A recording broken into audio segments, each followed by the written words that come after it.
അസ്സലാമു അലൈക്കും. അൽഹംദുലില്ലാഹി റബ്ബിൽ ആലമീൻ വസ്സലാത്തു വസ്സലാമു അലാ റസൂലിഹിൽ അമീൻ വഅലാ ആലിഹി വസഹ്ബിഹി അജ്മഈൻ. റബ്ബി ഇശ്റഹ് ലി സദ്രി വയസ്സിർ ലി അംരി വഹ്ലുൽ ഉഖ്ദതം മിൻ ലിസാനി യഫ്ഖഹു ഖൗലി. അള്ളാഹു നമ്മുടെ ഇരുത്തം നാളെ മരണപ്പെട്ടവൻ്റെ മുന്നിലെത്തുമ്പോൾ നമുക്ക് അനുകൂലമായി വിധി പറയുന്ന നിമിഷങ്ങളിൽ എഴുതി ചേർക്കുമാറാകട്ടെ. ആമീൻ. നമ്മൾ സൂറത്ത് തൂറ് 34 ആയത്തുകളാണ് ഇതുവരെ പഠിച്ചത്. ഈ ആയത്തുകൾ നമ്മൾ കഴിഞ്ഞ ക്ലാസ്സിൽ പറഞ്ഞ പോലെ 2 ഭാഗമായിട്ട് ഈ ആയത്തുകളെ നമ്മൾ ഡിവൈഡ് ചെയ്താൽ 28 വരെയുള്ള ആയത്തുകൾ പരലോകത്തെക്കുറിച്ചുള്ള തെളിവുകളാണ് പറയുന്നത്. അപ്പോൾ നമുക്ക് ഓർമ്മ ഉണ്ടാവും പ്രപഞ്ചം, ഹിദായത്ത്. അത് കഴിഞ്ഞിട്ട് 29ാമത്തെ ആയത്ത് മുതൽ അള്ളാഹു പ്രപഞ്ചത്തിൽ ലോകത്ത് വെച്ചിട്ടുള്ള തെളിവുകളെ നിഷേധിക്കുന്നവരുടെ ദൗർബല്യങ്ങൾ എന്ന് വെച്ചാൽ ആ നിഷേധത്തിൻ്റെ പ്രശ്നങ്ങൾ ആണ് പറഞ്ഞുകൊണ്ടിരിക്കുന്നത്. അപ്പോൾ അതിൽ നമ്മൾ 2 കാരണങ്ങൾ ഇതുവരെ പഠിച്ചു. അതിലൊന്ന്, ഈ നിഷേധിക്കുന്നവർ ചിന്തയുടെയോ തെളിവിൻ്റെയോ പ്രശ്നമല്ല, അവരുടെ സ്വാർത്ഥത അല്ലെങ്കിൽ നേർക്ക് നേരെ കാണുന്ന തെളിവുകൾ അംഗീകരിക്കാൻ കഴിയാത്തതിൻ്റെ പ്രശ്നമാണ് എന്ന വിഷയം നമ്മൾ പഠിച്ചു. അതേപോലെ കഴിഞ്ഞ ക്ലാസ്സിൽ ഖുർആനെ കുറിച്ച് അവർ ഖുർആൻ മനുഷ്യൻ എഴുതിയതാണോ പ്രവാചകൻ എഴുതിയതാണോ എന്ന് അവർ ചോദിക്കുന്നുണ്ട്. പക്ഷേ യഥാർത്ഥത്തിൽ തന്നെ ഖുർആൻ പോലെ ഒന്ന് കൊണ്ടുവരാൻ കഴിയില്ല എന്നതും ഖുർആൻ ശരിക്കും അവർ അറിയേണ്ടതുപോലെ അറിഞ്ഞിട്ടില്ല എന്നുള്ളതൊക്കെ ആയിരുന്നു കഴിഞ്ഞ ക്ലാസ്സിൻ്റെ വിഷയം. ഇന്നത്തെ ക്ലാസ്സിൽ ഇൻഷാ അല്ലാഹ് നമ്മൾ കുറച്ച് കൂടുതൽ ആയത്തുകൾ എടുക്കും. അതെല്ലാം ഇതേ വിഷയമാണ്. എന്ന് വെച്ചാൽ അള്ളാഹുവിനെയും ഖുർആനെയും നിഷേധിക്കുന്നവരുടെ ദൗർബല്യങ്ങളാണ് പറയുന്നത്. എല്ലാ ആയത്തുകളും ഒരുമിച്ചെടുക്കുന്നത് അത് മൊത്തത്തിൽ ഒരു വിഷയം കണക്റ്റായിട്ട് പഠിക്കേണ്ടതുള്ളത് കൊണ്ടാണ് ഞാനങ്ങനെ എടുക്കുന്നത്.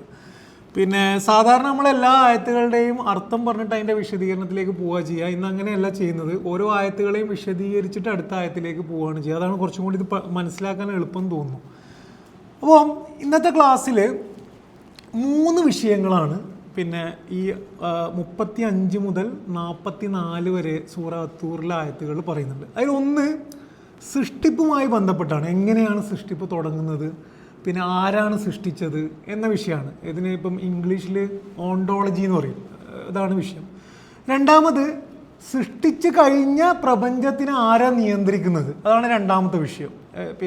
ഓൾറെഡി സൃഷ്ടിപ്പുണ്ട്, അതിനെ എല്ലാ ദിവസവും ഇങ്ങനെ പലതരം എല്ലാ നിമിഷവും ഇതിങ്ങനെ ചലിച്ചുകൊണ്ടിരിക്കുന്നത്, ഗോളങ്ങൾ, ലോകം, അതിനെ ആരാണ് നിയന്ത്രിക്കുന്നത്, അതാണ് രണ്ടാമത്തെ വിഷയം.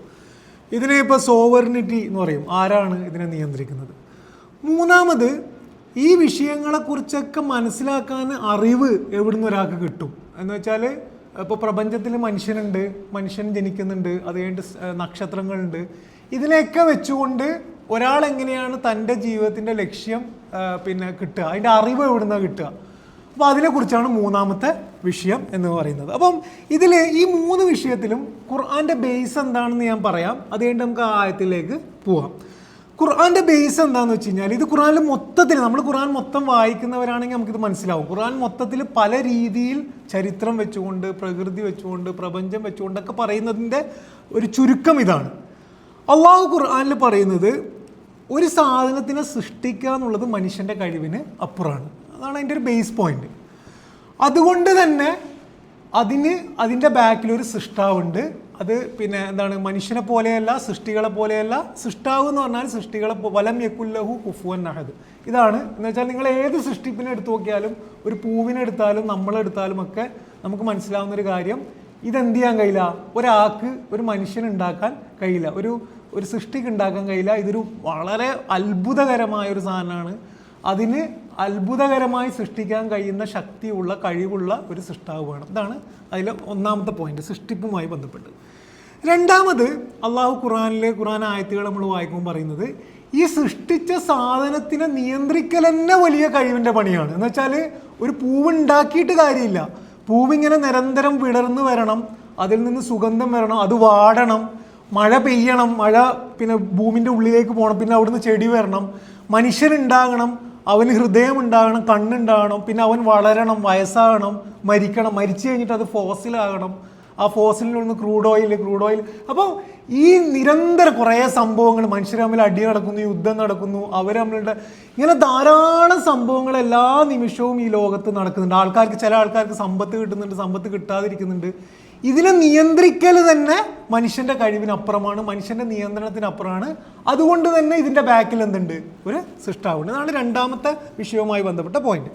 മൂന്നാമത് അള്ളാഹു അറിവിനെ കുറിച്ച് പറയുന്നത്, നമുക്ക് അറിവിനെ നേടാൻ കഴിയും, നമ്മളെ കഴിവ് ചിന്തയൊക്കെ വെച്ചുകൊണ്ട് അറിവ് നേടാൻ കഴിയും. പക്ഷെ നമ്മൾ എത്രയൊക്കെ തലകുത്തി മറിഞ്ഞാലും, എത്രയൊക്കെ അന്വേഷിച്ചാലും, എത്ര ബുദ്ധിയുള്ള ആളാണെങ്കിലും എല്ലാം അറിയാൻ കഴിയില്ല. നമുക്ക് ഏറ്റവും കൂടുതൽ അറിഞ്ഞു കഴിഞ്ഞാൽ അറിയാൻ കഴിയുന്നത് അറിയാൻ ഇനിയും കൂടുതലുണ്ട് എന്ന അറിവാണ് നമുക്ക് കിട്ടുക. നമ്മൾ അറിവിന് പരിമിതി ഉണ്ട് എന്നുള്ളത്. അപ്പം അങ്ങനെയുള്ളൊരു മനുഷ്യൻ 10-40 വയസ്സ് അല്ലെങ്കിൽ 60 വയസ്സിനുള്ളിൽ ഇതിനെക്കുറിച്ചൊക്കെ അറിഞ്ഞിട്ട് എൻ്റെ ജീവിതത്തിൽ ഞാൻ എന്താണ് ശരിയും തെറ്റും ചെയ്യേണ്ടത് എന്നൊരാൾക്ക് സ്വന്തമായി കണ്ടുപിടിക്കാൻ കഴിയില്ല. അതുകൊണ്ട് തന്നെ അള്ളാഹു തന്നെ നേരിട്ട് പ്രവാചകന്മാരിലൂടെ അയച്ച അറിവ് മാത്രമേ അതിന് സ്രോതസ്സുള്ളൂ. അതുകൊണ്ടാണ് വഹി ഖുർആൻ പറയുന്നത്. അപ്പോൾ ഇതാണ് ഈ 3 വിഷയങ്ങൾ ഖുർആൻ്റെ ബേസ്. ക്ലിയർ ആണല്ലോ അല്ലേ? അതുമായി ബന്ധപ്പെട്ട് ഇത് ക്ലിയർ ആയി കഴിഞ്ഞാൽ നമുക്ക് ആയത്തിലേക്ക് വരാം. ഈ ആയത്തുകളുടെ ഒരു ശൈലിയെക്കുറിച്ചും കൂടെ ഒരു പോയിന്റ് പറയാനുണ്ട്. ഈ ആയത്തുകൾ പിന്നെ വിശ്വസിക്കാത്തവരോട് ഖുർആൻ സംവദിക്കുകയാണ്, അവരോട് അന്വേഷിക്കുകയാണ്. ഈ ആയത്തുകളുടെ ശൈലി ചോദ്യങ്ങളാണ്. എന്ന് വെച്ചാൽ അവരോട് ചോദ്യങ്ങൾ ചോദിക്കുകയാണ്. അള്ളാഹ്ക്ക് ശരിക്ക് കുറേ കാര്യങ്ങൾ പറയാനുണ്ട്. ഖുർആൻ ക്ലിയർ ആയിട്ടൊരു സ്റ്റേറ്റ്മെൻ്റ് ഉണ്ട്. ആ സ്റ്റേറ്റ്മെൻ്റ് ആദ്യം തന്നെ പറയല്ല ചെയ്യുന്നത്. ഈ വിഷയത്തിലൊക്കെ ചോദ്യങ്ങളാണ് ചോദിക്കുന്നത്. ഇത് ഖുർആൻ്റെ ശരിക്ക് ഏറ്റവും തുറന്ന സംവാദ രീതിയല്ല. ഒരു മനുഷ്യനോട് അള്ളാഹ് മാത്രമേ സൃഷ്ടാവുള്ളൂ എന്ന് പറയല്ല ചെയ്യുന്നത്. സൃഷ്ടാവിനെ കുറിച്ച് എന്താണ് നിങ്ങളുടെ അഭിപ്രായം എന്ന രീതിയിൽ ചോദ്യങ്ങൾ ഉന്നയിക്കുന്നു എന്നുള്ളത് ഖുർആൻ്റെ വളരെ സുന്ദരമായ ശൈലി നമുക്ക് ഇതിൽ കാണാം. അപ്പോൾ തന്നെ ഈ ആയത്തുകളുടെ ലക്ഷ്യം തോൽപ്പിക്കുക എന്നുള്ളതല്ല, വിജയിപ്പിക്കുക എന്നുള്ളതാണ്. കാരണം ഒരാളെയും തോൽപ്പിക്കാൻ മാത്രം അള്ളാൻ്റെ അത്ര ഒരു മനുഷ്യനും വളർന്നിട്ടില്ല.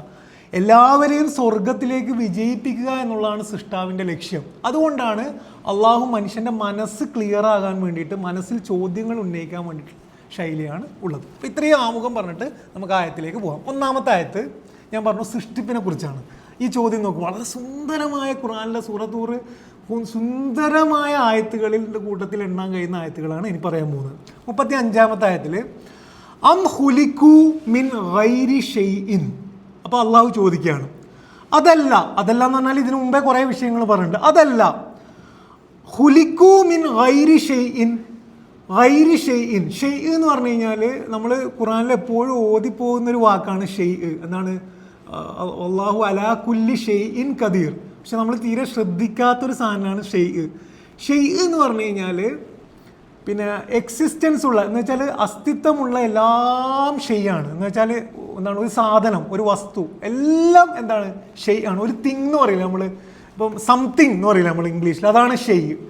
എല്ലാം ഷെയ് ആണ്. എനർജി ഷെയ് ആണ്, പിന്നെ മാറ്റർ ഷെയ് ആണ്, പിന്നെ എല്ലാം ഒരു അസ്തിത്വമുള്ള, പേര് കൊടുക്കാൻ കഴിയുന്ന, നമ്മളെ മനസ്സിൽ സങ്കല്പിക്കാൻ കഴിയുന്ന ഒക്കെ ഷെയ് ആണ്. അള്ളാഹു ഇവിടെ ചോദിക്കുന്നത് അം ഹുലിക്കു മിൻ ഗൈരി ഷെയ്ഇൻ. അവരൊന്നുമില്ലായ്മയിൽ നിന്നും ഉണ്ടായതാണോ? അതായത് ഒരു വസ്തുവുമില്ലാതെ അവരിങ്ങനെ പെട്ടെന്ന് പൊട്ടി മുളച്ചതാണോ എന്നതാണ് അള്ളാഹിൻ്റെ ചോദ്യം. അം ഹുലിക്കു മിൻ ഗൈരി ഷെയ്ഇൻ അം ഹുമുൽ ഖാലിഖൂൻ. അല്ല, അവർ തന്നെ അവരെ സൃഷ്ടിച്ചതാണോ? അത് ഭയങ്കര മൂർച്ചയുള്ള, ഇപ്പം ഈ കാലഘട്ടത്തിൽ ദൈവത്തിൻ്റെ അസ്തിത്വത്തെക്കുറിച്ചുള്ള ചർച്ചകൾ നിങ്ങൾ നോക്കിക്കഴിഞ്ഞാൽ വളരെ മൂർച്ചയുള്ള 2 ചോദ്യങ്ങളാണ് അള്ളാഹു ഇവിടെ ചോദിക്കുന്നത് എന്ന് കാണാൻ പറ്റും. ഇതിന് പിന്നെ ഈ ദൈവത്തിനെ കുറിച്ചുള്ള ചർച്ചയിൽ ഈ കണ്ടിൻജൻസി ആർഗ്യുമെൻ്റ് എന്ന് പറഞ്ഞിട്ടൊരു സാധനമുണ്ട്. ഇപ്പോൾ ഈ അടുത്ത് പിന്നെ നമ്മളെ ആര് തമ്മിൽ മറന്നുപോയി, 2 പേര് തമ്മിലുള്ളൊരു ഭയങ്കര പിന്നെ പ്രസിദ്ധമായൊരു സംവാദം ഉണ്ടായിരുന്നു. ഒരു ഹിന്ദി ലിറിസിസ്റ്റും പിന്നെ ജാവേദ് അക്തറുമായിട്ടുള്ള ഇതിൽ പിന്നെ ഇസ്ലാമിൻ്റെ ഭാഗത്തു നിന്ന് പറഞ്ഞ ആൾ ഏറ്റവും കൂടുതൽ പറഞ്ഞ വാദം ഇതാണ്, കണ്ടിൻജൻസി ആർഗ്യുമെൻറ്റ്. കണ്ടിൻജൻസി ആർഗ്യുമെൻറ്റ് എന്ന് പറഞ്ഞാൽ വളരെ സിമ്പിളാണ്. കണ്ടിൻജൻറ്റ് എന്ന് പറഞ്ഞു കഴിഞ്ഞാൽ എന്തിനെയോ ഡിപ്പെൻഡ് ചെയ്തിട്ട് നിലനിൽക്കുന്ന സാധനങ്ങളൊക്കെ കണ്ടിൻജൻ്റ് ആണ്. ഇപ്പോൾ ഉദാഹരണത്തിന് പിന്നെ ഞാൻ നിലനിൽക്കുന്നതിന് പല കാരണങ്ങൾ എനിക്ക് ഡിപ്പെൻഡൻ്റ് ആണ്. ഇപ്പം എനിക്ക് ശ്വാസം കഴിക്കണം, പിന്നെ എനിക്ക് ഭക്ഷണം വേണം, എന്തിനെങ്കിലും ഡിപ്പെൻഡ് ചെയ്തിട്ട് ഒരു സാധനം ഉണ്ടാകുന്നതൊക്കെ കണ്ടിൻജൻ്റ് ആണ്. അപ്പം അള്ളാഹു പറയുന്നത്, ഖുർആനിൽ പറയുന്നത്, എല്ലാ സൃഷ്ടിക്കപ്പെട്ട സാധനങ്ങളും ഏതോ ഒന്നിന് ഡിപ്പെൻഡ് ആണ്. ഇപ്പം നമ്മളുണ്ടായതിന് എന്തുണ്ട്, ഒരു ബീജം അതിന് കാരണമാണ്. പല പല കാരണങ്ങൾ കൊണ്ടാണ് നമ്മളിങ്ങനെ പെട്ടെന്ന് ഉണ്ടാവില്ല, എന്തിനോ. അപ്പം നമ്മൾ കണ്ടിഞ്ചൻ്റ് ആണ്.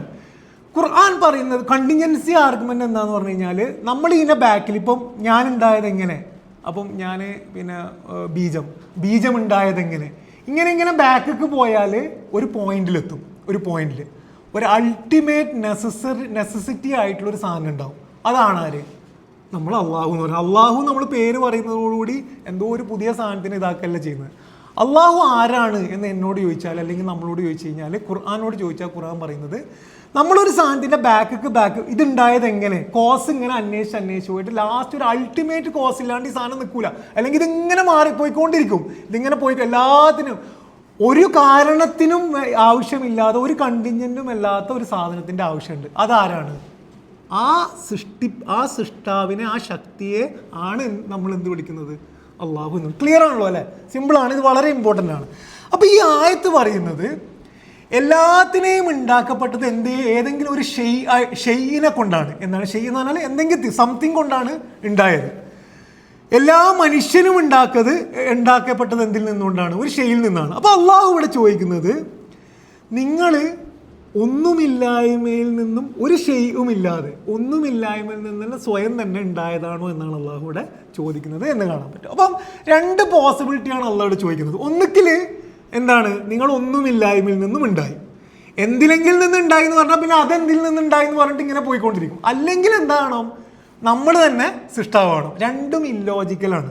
കാരണം പിന്നെ ഒന്നുമില്ലായ്മയിൽ നിന്ന് ഒന്നിനുണ്ടാകാൻ കഴിയില്ല. ഒന്നുമില്ലായ്മ എന്ന സാധനം നമുക്ക് ഇമാജിൻ പോലും ചെയ്യാൻ കഴിയില്ല. നിങ്ങൾ ആലോചിച്ച് നോക്കുക, നത്തിങ് ഇപ്പോൾ ഒരു ആർഗ്യുമെൻ്റ് ഉണ്ട്, പിന്നെ നത്തിങ്ങിൽ നിന്നുണ്ടായി. നത്തിങ് എന്ന് പറഞ്ഞാൽ ഒന്നുമില്ലായ്മ എന്ന് പറഞ്ഞ സാധനം നമുക്ക് നമ്മൾ ഈ ഒന്നുമില്ലായ്മ എന്ന് പറഞ്ഞാൽ എന്താ ഇമാജിൻ ചെയ്യുന്നത്? ഒരു സ്പേസ് അല്ല, ഒരു ശൂന്യതയിൽ കുറേ സാധനമുണ്ട്, എനർജി ഉണ്ട്, അങ്ങനെ കുറേ സാധനം. ഒന്നുമില്ലായ്മ നമുക്ക് ഇമാജിൻ ചെയ്യാൻ കഴിയില്ല. അപ്പോൾ അത് ഇല്ലോജിക്കലാണ്. രണ്ടാമത്, നമ്മൾ തന്നെ ഉണ്ടാക്കണമെങ്കിൽ നമ്മളെന്താവും? നമ്മൾ സൃഷ്ടാവുമാവും സൃഷ്ടിയുമാവും. അതൊന്നും ആവൂല. ഈ രണ്ട് പോസിബിലിറ്റി ഇല്ലെങ്കിൽ മൂന്നാമത് ഒരൊറ്റ പോസിബിലിറ്റി ഉള്ളൂ. അതെന്താണ്? നമ്മളല്ലാത്ത ഒരു സൃഷ്ടാവുണ്ട് എന്നുള്ളതാണ്. ഇതാണ് ഈ ആയത്ത് പറയുന്നത്. ഈ ആയത്ത് മാത്രം എടുത്ത് നമ്മൾ പഠിച്ചു കഴിഞ്ഞാൽ ഈ കാലഘട്ടത്തിലല്ല, ഏത് കാലഘട്ടത്തിലും ദൈവത്തെക്കുറിച്ചുള്ള ഇസ്ലാമിന് പറയാനുള്ള ആർഗ്യുമെൻറ്റിൻ്റെ ഏറ്റവും ബേസ് ഇതാണ്. ആ ബേസ് എന്താണെന്ന് വെച്ച് കഴിഞ്ഞാൽ, ഈ ലോകത്തിലെ എല്ലാ സൃഷ്ടിപ്പുകൾക്കും ഒരു കാരണം വേണം. അള്ളാഹ്ക്ക് കാരണം ആവശ്യമില്ല. കാരണം ആവശ്യമില്ലാത്ത ഒന്നിൽ നിന്നേ എല്ലാ സാധനവും എന്ത് ചെയ്യുള്ളൂ, തുടങ്ങുള്ളൂ എന്നുള്ളത് ക്ലിയർ ആണല്ലോ അല്ലേ? ക്ലിയർലി ഇൻഷാ അല്ലാഹ്. ഈ ഷെയ് എന്നുള്ള വാക്ക്, ഞാൻ ഈ ആയത്ത് പ്രിപ്പയർ ചെയ്യുമ്പോഴാണ് ഷെയ് എന്നുള്ള വാക്ക് ശ്രദ്ധിച്ചത്. ഷെയ് എന്നുള്ള വാക്ക് ഖുർആനിൽ നമ്മൾ അന്വേഷിക്കേണ്ട വാക്കാണ്. എന്തെങ്കിലും ഒരു സാധനം എന്നുള്ളത് 283 തവണ ഖുർആനിൽ ഷെയ് ഉപയോഗിച്ചിട്ടുണ്ട്. എന്ന് മാത്രമല്ല, അള്ളാൻ്റെ പേര് ഈ ഷെയ്യുമായി ബന്ധപ്പെട്ടിട്ട് ധാരാളം ഉപയോഗിക്കുന്ന കാണാം. കാരണം എന്തുകൊണ്ടാണെന്ന് വെച്ച് കഴിഞ്ഞാൽ, ഇപ്പം വല്ലാഹു അലാ കുല്ലി ഷെയ്ഇൻ ഖദീർ എന്ന് പറഞ്ഞു കഴിഞ്ഞാൽ, എന്തൊക്കെ എക്സിസ്റ്റൻസ് ഉണ്ടോ, എന്തിനൊക്കെ അസ്തിത്വം ഉണ്ടോ, അതിനൊക്കെ ഖദീർ, അതിനൊക്കെ അളന്ന് മുറിച്ചത് ആരാണ്? അള്ളാഹുവാണ്. അപ്പം എല്ലാത്തിനെയും അള്ളാഹു എന്ത് ചെയ്യാണ്? ഇൻക്ലൂഡ് ചെയ്യാണ്. ഹലക്ക കുല്ലി ഷെയ്ഇൻ എന്നാണ് അള്ളാഹ് പറയുന്നത്. ഹലക്കൽ ഇൻസാൻ എന്ന് വേറെ പറയുന്നുണ്ട്. ഹലക്ക കുല്ലി ഷെയ് എന്ന് പറഞ്ഞാൽ എന്തൊക്കെ നിങ്ങൾക്ക് ഇമാജിൻ ചെയ്യാൻ കഴിയുമോ, എന്തും, ലൈറ്റ് ആയാലും എന്തിനേയും ഒക്കെ സൃഷ്ടിച്ചത് ആരാണ്? അള്ളാഹുവാണ് എന്ന് പറയുന്നത് ഷെയ് ഉപയോഗിക്കുന്നത് കൊണ്ടാണ് എന്ന് കാണാൻ പറ്റും. ഇനി അതേപോലെ തന്നെ ഈ ഷെയ്യുമായി ബന്ധപ്പെട്ടിട്ട് അള്ളാഹു ഉപയോഗിക്കുന്ന അള്ളാഹിൻ്റെ ഒരു പേരാണ് അൽ ബദീ. അൽ ബദീ എന്ന് പറഞ്ഞാൽ എന്താണ്? അൽ ബദീ എന്ന് പറഞ്ഞാൽ തുടക്കക്കാരൻ. അൽ ബദീ എന്ന് പറഞ്ഞാൽ തുടക്കക്കാരൻ. ഇത് വളരെ ഇമ്പോർട്ടൻ്റ് പേരാണ്. ഒരു സാധനത്തിനെ തുടങ്ങണമെങ്കിൽ ഒരു പ്രയർ ഡിസൈൻ ഇല്ലാതെ ഒരു സാധനത്തിനെ തുടങ്ങി എന്നാണ് അള്ളാഹിൻ്റെ ഏറ്റവും വലിയ കഴിവ്. നമ്മൾ സൃഷ്ടിക്കുന്നതൊക്കെ നമ്മുടെ മനസ്സിൽ ഓൾറെഡി ഉള്ളൊരു സാധനത്തിൻ്റെ ഇമേജ് വെച്ചുകൊണ്ടാണ് സൃഷ്ടിക്കുക. ഇപ്പോൾ ഒരു ഉദാഹരണത്തിന് നിങ്ങൾ ഏത് ഡിസൈൻ എടുത്ത് നോക്കുക, ഇപ്പോൾ ഈ ബോട്ടിലിൻ്റെ ഡിസൈൻ എടുത്ത് നോക്കുക, നമ്മളെ ഷർട്ടിൻ്റെ ഡിസൈൻ എടുത്ത് നോക്കുക. നമ്മളെങ്ങനെ ഒരു സാധനം ഡിസൈൻ ചെയ്യുക? നമ്മൾ ഓൾറെഡി കണ്ട ഒരു സാധനത്തിനെ നമ്മളെ മനസ്സിൽ ഇംപ്രഷൻ വന്നു, അത് വെച്ചിട്ടാണ് ഡിസൈൻ ചെയ്യുക. നിങ്ങൾ ആലോചിച്ച് നോക്കുക, അള്ളാഹു പ്രപഞ്ചത്തെ സൃഷ്ടിച്ചു എന്നുള്ളത് പ്രപഞ്ചം മുന്നേ ഉണ്ടായിരുന്നില്ല. ഇല്ലാത്ത ഒരു സാധനത്തിനെ ഇമാജിൻ ചെയ്തിട്ട് അള്ളാഹ് സൃഷ്ടിക്കുന്നു എന്നുള്ളതാണ് അൽ ബദീ എന്ന പേരിൻ്റെ ഇമ്പോർട്ടൻസ്. അപ്പം ഇതാണ് സൂറ അൻആമിൽ അള്ളാഹു 106-ാമത്തെ ആയത്തിൽ പറയുന്നത് ബദീഉ സമാവാത്തി വൽ എന്ന് പറഞ്ഞാൽ പ്രപഞ്ചം ഒന്നുമില്ലായ്മയിൽ നിന്നുണ്ടാകാൻ കഴിയില്ല, എന്തോ ഒരു മെഷീൻ ഉണ്ടാക്കാൻ കഴിയില്ല. ഒരു ഇൻ്റലിജൻ്റ് ആയിട്ടുള്ള ഡിസൈനറിന് മാത്രമേ ഡിസൈൻ ചെയ്യണം. കാരണം പലതരം സൃഷ്ടിപ്പുകൾ നമ്മുടെ കണ്ണ് മുതൽ എല്ലാം ഡിസൈൻ ചെയ്തിരുന്ന ഒരു ഡിസൈനറിന് മാത്രമേ ഇത് ഉണ്ടാക്കാൻ കഴിയുള്ളൂ എന്നുള്ളതാണ്. അള്ളാഹു പറയാണ് ബദിയു സമാവാത്തി വൽ അർള്. അള്ളാഹു ആരാണ്? ഈ സമാവാത്തിനെയും അർളിനെയും തുടങ്ങി വെച്ചത് ആരാണ്? തുടങ്ങി വെച്ചത് അള്ളാഹു ആണ്. ആ ഡിസൈന് അന്നാ യകൂനു ലഹു വലതും. എന്നിട്ട് അള്ളാഹു പറയാണ് വഖലഖ കുല്ലി ഷൈഇൻ. അവൻ എന്ത് ചെയ്തു? എല്ലാത്തിനെയും സൃഷ്ടിച്ചു. വഹുവ ബികുല്ലി ഷൈഇൻ അലീം. അവൻ എന്താണ്? എല്ലാ കാര്യങ്ങളും അറിയുന്നവനാണ് എന്ന് പറയുന്നത് ഈ ആയത്തുമായി ബന്ധപ്പെട്ടുള്ള കാര്യമാണ് എന്നുള്ളതാണ്. നിങ്ങൾ പിന്നെ ഞാൻ ഒരൊറ്റ ഉദാഹരണം മാത്രം പറയാം. ഇത് മാത്രം എടുത്ത് പറഞ്ഞിട്ട് നമുക്ക് ക്ലാസ് എടുക്കാൻ പറ്റും. ഇതിൻ്റെ അത്ഭുതം മാത്രം പറഞ്ഞുകൊണ്ട്, ഈ നമ്മളെ പിന്നെ ശരീരത്തിലെ ഏറ്റവും ചെറിയ മൈന്യൂട്ട് സ്പെഷ്യാലിറ്റിയിൽ ഒരു സ്പെഷ്യാലിറ്റിയാണ് DNA. നമുക്കറിയാം എല്ലാ മനുഷ്യൻ്റെയും DNA വ്യത്യസ്തമാണ്. അതുകൊണ്ടാണ് നമ്മൾ എന്താണ് ഈ പിന്നെ ആൾക്കാരുടെ ഈ ക്രിമിനോളജിയിലൊക്കെ DNA വെച്ചുകൊണ്ടാണ് ആൾക്കാരെ പിന്നെ പൈതൃകമൊക്കെ നമ്മൾ അന്വേഷിക്കുക. ഒരു സെല്ലിൽ ന്യൂക്ലിയസിൽ 3.2 billion base pair of DNA ആണ് ഉള്ളത്. DNA എന്ന് പറഞ്ഞു കഴിഞ്ഞാൽ നിങ്ങളിന്ന് ഗൂഗിൾ പോയിട്ട് നോക്കിക്കഴിഞ്ഞാൽ ഒരു 2 മീറ്റർ ലോങ് ഇൻഫർമേഷനാണ്. ഇപ്പം നമ്മൾ ഇതിൻ്റെ ഡിജിറ്റൽ ഡാറ്റ മാതിരി ABC എന്നൊക്കെ പറയുന്നത് ഡാറ്റയാണ്. അപ്പം നമ്മളെ സൃഷ്ടിക്കുന്നതിൻ്റെ തുടക്കം ഒരു ഡാറ്റയാണ്. ആ ഡാറ്റ എന്ന് പറയുന്നത് ഏതോ ഉള്ളിൽ നിന്ന് ഇങ്ങനെ പെട്ടെന്ന് പൊട്ടി വരാൻ കഴിയില്ല. ഒരാൾ ഡിസൈൻ ചെയ്തിട്ട് ഇയാൾ ഇന്നതായിരിക്കണം എന്ന് ഡിസൈൻ ചെയ്തിട്ടാലേ പറ്റുള്ളൂ. അതൊരു ഡിസൈനറിനെ സാധ്യമാവുള്ളൂ. അതിനെ കൊണ്ടാണ് ബദിയ എന്ന് പറയുന്നത് എന്ന് കാണാൻ കഴിയും. അതേപോലെ തന്നെ സൂറ ബക്കറയിൽ അള്ളാഹു പറയുന്നുണ്ട്, ഇത് നോക്കൂ, ഹുവല്ലദി ഖലഖ ലക്കും മാഫിൽ അർളി ജമിയ എന്ന് പറഞ്ഞാൽ എന്താണ്? ഹുവല്ലദി അവനാകുന്നു, ഖലഖ ലക്കും നിങ്ങൾക്കായി, ഖലഖ ലക്കും മാഫിൽ അർളി ജമിയ ഈ പ്രപഞ്ചത്തിലെ ഭൂമിയിലെ എല്ലാം നിങ്ങൾക്കായി സൃഷ്ടിച്ചു. നിങ്ങൾക്കായി സൃഷ്ടിച്ചു പറഞ്ഞാൽ നമ്മൾക്കൊരു പ്ലേറ്റിൽ കൊണ്ടുവന്ന് നിർത്തിയിട്ട് എല്ലാം തിന്നതിനെ കുറിച്ചല്ല പറയുന്നത്. ഈ പ്രപഞ്ചത്തിലെ എല്ലാ സൃഷ്ടിപ്പിൻ്റെയും അളവ് നമ്മൾ നോക്കിക്കഴിഞ്ഞാൽ നമ്മുടെ ജീവിതം ഇവിടെ സാധ്യമാക്കുന്ന രീതിയിലാണ് അതിൻ്റെ അളവ്. നമ്മൾ മുന്നേയും പറഞ്ഞാണ്, സൂര്യൻ ഒരടി ഭൂമിയുമായിട്ട് അടുത്ത് നിന്നുണ്ടെങ്കിൽ നമ്മൾ കത്തിയില്ലാതായി പോയനെ. സൂര്യൻ്റെ ആ മെഷർ കുറച്ചൊന്ന് അങ്ങോട്ടായിരുന്നെങ്കിൽ നമ്മൾ തണുത്ത് വരച്ച ഐസും കട്ട ആയനെ. എല്ലാത്തിനെയും നമ്മൾ എടുത്തു നോക്കുക. എല്ലാ സാധനവും ഭൂമിയിൽ ജീവൻ സാധ്യമാകുന്ന രീതിയിലാണ് അള്ളാഹു ഉണ്ടാക്കിയത്. എന്നിട്ട് ആ ആയത്ത് അവസാനിക്കുന്നത് സുമ്മസ്തവ ഇലസമായി ഫസവ്വാഹുന്ന സബ്അ സമാവാത്ത്. എന്നിട്ട് എന്താ പറയുന്നത്? അവസാനം എന്താണ്? വഹുവ ബികുല്ലി ഷൈഇൻ അലീം. അവൻ എന്തുകൊണ്ടാണ് ഇങ്ങനെ ചെയ്യാൻ കഴിയുന്നത്? അവൻ എല്ലാത്തിനെ കുറിച്ചും അറിയുന്നത് കൊണ്ടാണ് എന്ന് അവിടെ പറയുന്നതായിട്ട് കാണാൻ പറ്റും. ആയത്തുൽ കുർസി നിങ്ങൾക്ക് കാണാതെ അറിയെങ്കിൽ അതിലൊരു ഭാഗമുണ്ട്. എന്താണ്? വലാ യുഹീതൂന ബിഷൈഇൻ മിൻ ഇൽമിഹി ഇല്ലാ ബിമാ ഷാ എന്ന് പറഞ്ഞാൽ എന്താണ്? നമുക്ക് അവൻ അറിയണം എന്ന് വിചാരിക്കാത്ത ഒരറിവും പുതുതായിട്ട് കിട്ടൂല. എന്ന് വെച്ചാൽ നമ്മൾ കുറേ ശാസ്ത്രം കൊണ്ട് ഇങ്ങനെ പോവുകയാണ്. അള്ളാന്റെ ഖജനാവിലെ അറിവുകളുടെ നമുക്കറിയില്ല എത്ര അറിവുള്ള വൈബ് കുറേ സാധനമാണ്. അതിലവൻ കുറച്ച് ഇവൻ അറിഞ്ഞോട്ടെ എന്ന് വിചാരിക്കാത്ത സാധനങ്ങൾ എന്ത് ചെയ്യാൻ കഴിയില്ല, നമുക്ക് അറിയാൻ കഴിയില്ല. അപ്പോൾ ആ അറിവ് വെച്ചിട്ട് നമ്മൾ തിരിച്ചങ്ങോട്ട് ചോദിക്കുകയാണ് എന്ത് ദൈവമുണ്ടോ എന്നുള്ളത് അള്ളാഹ് ചോദിക്കുന്നത്. അതുകൊണ്ടാണ് എന്ന് പറയും. അപ്പം ഇതാണ് ഇതാണ് 35-ാമത്തെ ആയത്ത്. ഈ ആയത്തിൻ്റെ ക്ലെയിം എന്താണെന്ന് വെച്ച് കഴിഞ്ഞാൽ 2 പോസിബിലിറ്റിയേ മനുഷ്യനുള്ളൂ ദൈവമില്ലെങ്കിൽ. അതിലൊന്ന് അവൻ ഒന്നുമില്ലായ്മയിൽ നിന്നുണ്ടാകണം, അല്ലെങ്കിൽ അവൻ തന്നെ സൃഷ്ടാവണം. ഈ 2 പോസിബിലിറ്റിയും അല്ലെങ്കിൽ മൂന്നാമത് ഒരൊറ്റ പോസിബിലിറ്റി ഉള്ളൂ, അത് അവനല്ലാത്ത ഒരു സൃഷ്ടാവുണ്ട്. 36-ാമത്തെ ആയത്തിൽ അള്ളാഹു ഈ സൃഷ്ടിപ്പിനെ കുറിച്ച് മറ്റൊരു ചോദ്യം ചോദിക്കുകയാണ്. എന്താണ് ചോദ്യം? അം ഖലഖുസ് സമാവാതി വൽ അർള്. ഇനി അവൻ്റെ കാര്യം അവിടെ നിൽക്കട്ടെ. ചുറ്റും പ്രപഞ്ചം ഉണ്ടല്ലോ, ആ പ്രപഞ്ചത്തിന് അവനാണ് ഉണ്ടാക്കിയത്. എന്നിട്ട് അള്ളാഹു ചോദിക്കുകയാണ് ബല്ലാ യൂഖിനൂൻ. പക്ഷെ അവരുടെ പ്രശ്നം തെളിവിൻ്റെ പ്രശ്നമല്ല, യക്കീനിൻ്റെ പ്രശ്നമാണ് എന്നാണ് അവിടെ പറയുന്നത്. യൂഖിനൂൻ തെളിവിൻ്റെ പ്രശ്നമല്ല, യക്കീനിൻ്റെ പ്രശ്നമാണ്. യക്കീൻ എന്ന് പറഞ്ഞാൽ എന്താ? യക്കീൻ മാത്രമായിട്ട് ഒരു ക്ലാസ് എടുക്കണമെന്ന് ഞാൻ വിചാരിച്ചിരുന്നു. പക്ഷേ ഇത് ഒരുമിച്ച് പറഞ്ഞാൽ ഇത് മൊത്തത്തിൽ കണക്റ്റ് ആവുള്ളൂ. അതുകൊണ്ട് ഇൻഷാ അല്ലാഹ് മറ്റൊരു സന്ദർഭത്തിൽ ഇത് മാത്രമായിട്ട്, കാരണം യക്കീൻ ഒരു വിശ്വാസി എന്ന നിലക്ക് നമ്മൾ നിർബന്ധമായിട്ടും ബേസായിട്ട് ഈമാൻ്റെ മുന്നേ പഠിച്ചിരിക്കേണ്ട സാധനമാണ്. യക്കീൻ എന്ന് പറഞ്ഞാൽ സംശയത്തിൻ്റെ ഓപ്പോസിറ്റാണ്. യക്കീൻ എന്ന് പറഞ്ഞാൽ നമ്മളൊരു കാര്യത്തിനെ കുറിച്ച് അന്വേഷിച്ച് കുറേ അറിവുകൾ കിട്ടിയിട്ട് ലാസ്റ്റ് ഒരു കാര്യത്തിനെ കുറിച്ച് തീർപ്പാകുന്നതിൻ്റെ പോയിന്റാണ് യക്കീൻ. അതായത് ഒരു വിഷയത്തെക്കുറിച്ച് നമുക്ക് ഉറപ്പാകുന്ന പോയിന്റാണ് യക്കീൻ. ക്ലിയർ ആണല്ലോ അല്ലേ? യക്കീനും ഈമാനും തമ്മിൽ അപ്പം എന്താ വ്യത്യാസം എന്ന് വെച്ച് കഴിഞ്ഞാൽ, ഈമാൻ എന്ന് പറയുന്നത് നമുക്കെല്ലാം ഇന്ദ്രിയങ്ങൾ കൊണ്ട് കണ്ടെത്താൻ കഴിഞ്ഞെന്ന് വരില്ല.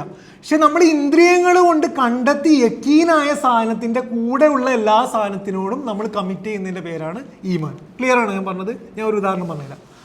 അള്ള ഉണ്ട് എന്നത് യക്കീനിൻ്റെ വിഷയമാണ്. അള്ള ഉണ്ട് എന്നുള്ളത് ഇപ്പം നമ്മളൊരു കുട്ടി ജനിക്കുന്ന കണ്ടു കഴിഞ്ഞാൽ ഇതെങ്ങനെയാണ് കുട്ടി ജനിക്കുക, ഭയങ്കര അത്ഭുതമാണല്ലോ, കുട്ടിൻ്റെ ഓരോ നമുക്ക് ഉണ്ടാക്കാൻ കഴിയില്ലല്ലോ. അപ്പോൾ നമ്മളിങ്ങനെ അന്വേഷിക്കുകയാണ്. അപ്പോൾ നമുക്ക് യക്കീനാവും എന്ത്, ഇതിൻ്റെ ബാക്കിൽ ഒരു സൃഷ്ടാവുണ്ട്. അപ്പോൾ സൃഷ്ടാവുണ്ട്, ആ സൃഷ്ടാവിനെ അനുസരിച്ചിട്ട് പിന്നെ സൃഷ്ടാവ് പറയാണ് നിസ്കരിക്കണം എന്നുള്ളത്. നിസ്കാരം ചിലപ്പോൾ നമുക്ക് ലോജിക്കലി പ്രൂവ് ചെയ്യാൻ കഴിയില്ല. ആ നിസ്കരിക്കണം എന്നുള്ളത് അതിൻ്റെ ഭാഗമായിട്ട് നമ്മൾ വിശ്വസിക്കണം. വിശ്വാസം എന്ന് പറയുന്നത് എന്താണ്? നമ്മുടെ സെൻസ് കൊണ്ട് കിട്ടിയതായിക്കൊള്ളുന്നില്ല, പക്ഷെ സെൻസ് കൊണ്ട് കിട്ടിയതിൽ നിന്നും ബാക്കി നമ്മൾ വിശ്വസിക്കുന്നതാണ്. ക്ലിയർ ആണ് എന്ന് വിചാരിക്കുന്നു. അതാണ് ഈമാൻ എന്ന് പറയുന്നത്. ഇവിടെ വിഷയം എന്താണെന്ന് വെച്ച് കഴിഞ്ഞാൽ, യക്കീനിന് ശേഷമേ ഈമാൻ ഉണ്ടാവുള്ളൂ. യക്കീൻ ഇല്ലാതെ ഒരു ഈമാൻ സാധ്യമല്ല. നമ്മൾ വിചാരിക്കുകയാണ് എന്ത്, അള്ള പറഞ്ഞതാണ് അതുകൊണ്ട് ഞാൻ നിസ്കരിക്കും എന്നതല്ല ഇസ്ലാമിൻ്റെ പോയിന്റ്. അള്ള ഉണ്ട് എന്ന് യക്കീനായതിനു ശേഷം പിന്നെ അള്ള പറഞ്ഞ കാര്യങ്ങളൊക്കെ നമ്മൾ എന്ത് ചെയ്യാണ്?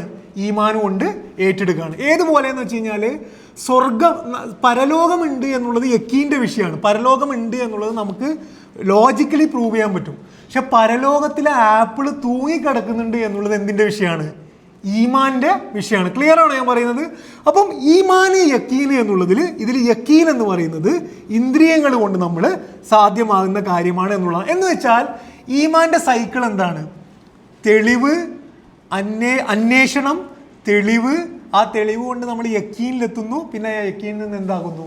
ഈമാൻ എത്തുന്നു എന്നുള്ളത്. ഈ സൈക്കിൾ നമ്മുടെ മനസ്സിലുണ്ടാകുക എന്നുള്ളത് വളരെ പ്രധാനപ്പെട്ട കാര്യമാണ് എന്നുള്ളതാണ് എന്ന് നമ്മൾ മനസ്സിലാക്കും. അപ്പം ഈ ആയത്തിൽ അള്ള എന്താ പറയുന്നത്? ഈ ആയത്തിൽ അള്ള പറയുന്നത് അവർക്ക് പ്രപഞ്ചത്തെക്കുറിച്ച് കുറേ അറിവുണ്ട്.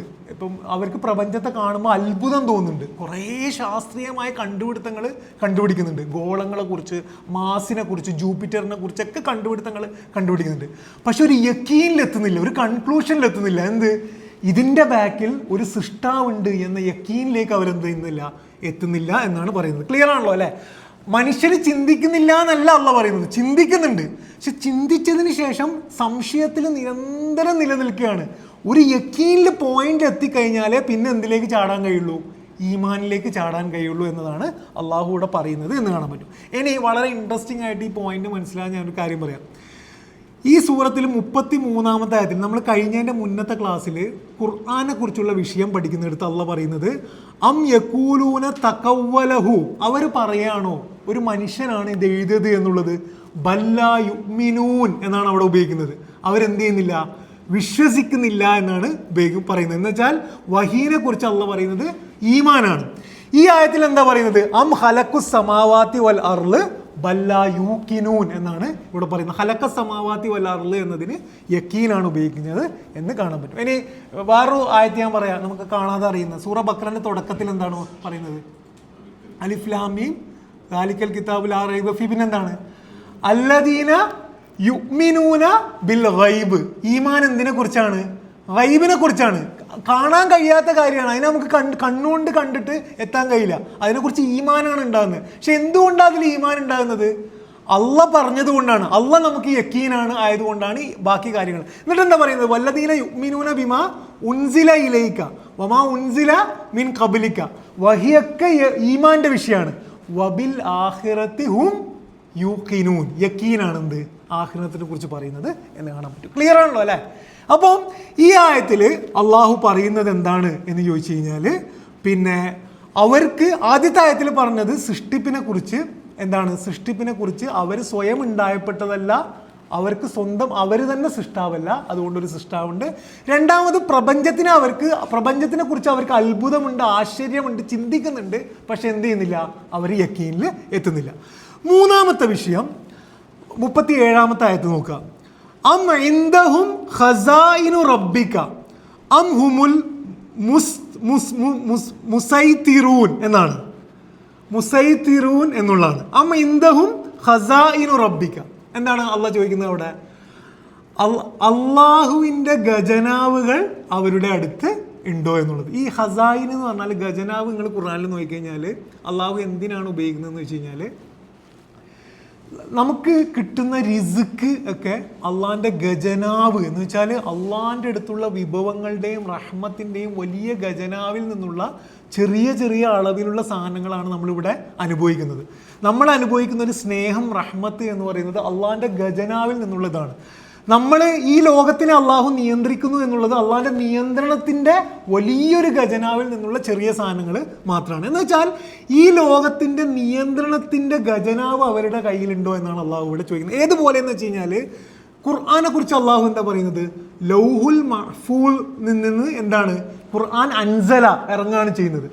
ഖുർആൻ മാത്രമല്ല അറിവ്, അള്ളാഹിൻ്റെ അറിവ് വലിയ ഖജനാവാണ്. അത് ലൗഹുൽ മഹ്ഫൂൽ, ഉമ്മുൽ കിതാബ് എന്നൊക്കെ പറയുന്നുണ്ട്. പക്ഷേ ഈ ലോകത്തിന് എത്രയാണോ അറിവ് വേണ്ടത് അത് കുറച്ച് കുറച്ചായിട്ട് ഇറക്കുകയാണ്. അള്ളാഹു ഇവിടെ ചോദിക്കുന്നത് ഈ പ്രപഞ്ചത്തിനെ നിയന്ത്രിക്കുന്നതിൻ്റെ അറിവ് അവരുടെ കയ്യിലുണ്ടോ എന്നാണ്. ഖസാഇനു റഹ്മത്തി. എന്നിട്ട് അള്ളാഹു രണ്ടാമത് ചോദിക്കുന്നത് എന്താണെന്ന് വെച്ച് കഴിഞ്ഞാൽ എന്താണ്? മുസ്തൈതിറൂൻ എന്ന് പറഞ്ഞാൽ സത്തറ എന്ന് പറഞ്ഞു കഴിഞ്ഞാൽ എഴുതുക എന്നാണ്. എഴുതുക എന്ന് പറഞ്ഞാൽ ഈ ലോകത്തിനെ നിയന്ത്രിക്കുന്ന നിയമങ്ങൾ അവരുടെ കയ്യിലാണോ ഉള്ളത് എന്നാണ് അള്ളാഹു ഇവിടെ ചോദിക്കുന്നത് എന്ന് കാണാൻ കഴിയും. ഇനി പിന്നെ ഈ ഖസായിന് എന്താണ് ഖജനാവ് എന്നത് ഖുർആനിൽ ധാരാളമായിട്ട് ഉപയോഗിച്ചൊരു പദമാണ്. അതിൽ 2 ഉദാഹരണങ്ങൾ മാത്രം പറയാം. വജഅൽനാ ലക്കും ഫീഹാ മആയിഷ വമല്ലസ്തും ലഹു ബിറാസിഖീൻ.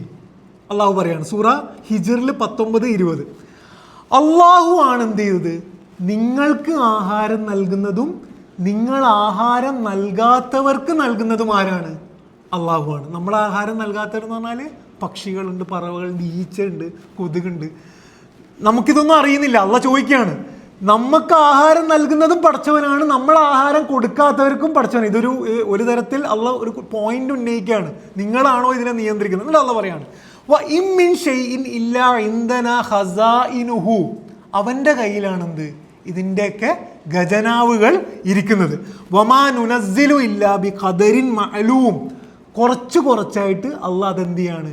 ഈ ലോകത്തിലേക്ക് ഇറക്കി കൊടുക്കുകയാണ് എന്നുള്ളതാണ്. അപ്പോൾ എന്ന് പറഞ്ഞാൽ അള്ളാഹു ഈ ആയത്തിൽ ചോദിക്കുന്നത്, നിങ്ങൾ സൃഷ്ടിപ്പിനെ കുറിച്ച് ആദ്യം പറഞ്ഞു, നിങ്ങൾ സ്വയം ഉണ്ടായതല്ല എന്ന പോയിന്റ് കഴിഞ്ഞിട്ട് പിന്നെ അള്ളാഹ് ചോദിക്കുന്നത്, ഇനി നിങ്ങൾ ആ വശം ബാക്കി വെച്ചാൽ, സൃഷ്ടിപ്പിൻ്റെ ബാക്കി വെച്ചാൽ സൃഷ്ടിച്ച സാധനങ്ങളുണ്ടല്ലോ ഈ ലോകത്ത്, പറവകളുണ്ട്, സിംഹമുണ്ട്, ആനയുണ്ട്, എല്ലാ സാധനങ്ങളും ഈ ലോകത്ത് ഇങ്ങനെ ജീവിച്ചു കൊണ്ടേയിരിക്കുന്നുണ്ട് ഹൃദയമിടിപ്പോടുകൂടി. ഇതിനെ നിയന്ത്രിക്കുന്നതിൻ്റെ ഖജനാവ് നിങ്ങളുടെ കയ്യിലാണോ? നിങ്ങളാണോ ഇതിനെ നിയന്ത്രിക്കുന്നത്? അല്ലാന്നുണ്ടെങ്കിൽ ആ ഖജനാവുകളുള്ളത് ഒരു സൃഷ്ടാവിൻ്റെതാണ് എന്ന് അംഗീകരിക്കേണ്ടി വരുമെന്നുള്ളതാണ് അള്ളാഹു ഇവിടെ പറയുന്നത് എന്ന് കാണാൻ പറ്റും. ക്ലിയർ ആണോ? ക്ലിയർ ആണെന്ന് വിചാരിക്കും ഇൻഷാ അല്ലാഹ്.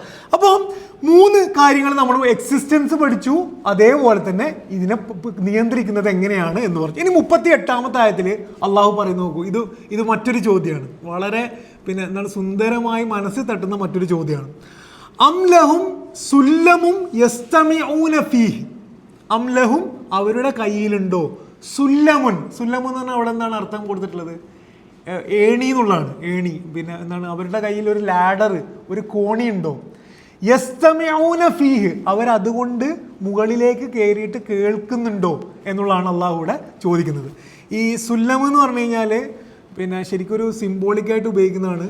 മുകളിലേക്ക് കയറാനുള്ള എന്ത് തരം ഉപാധിക്കും എന്ത് തരം സാധനത്തിനും സുല്ലം എന്നാണ് പറയുക.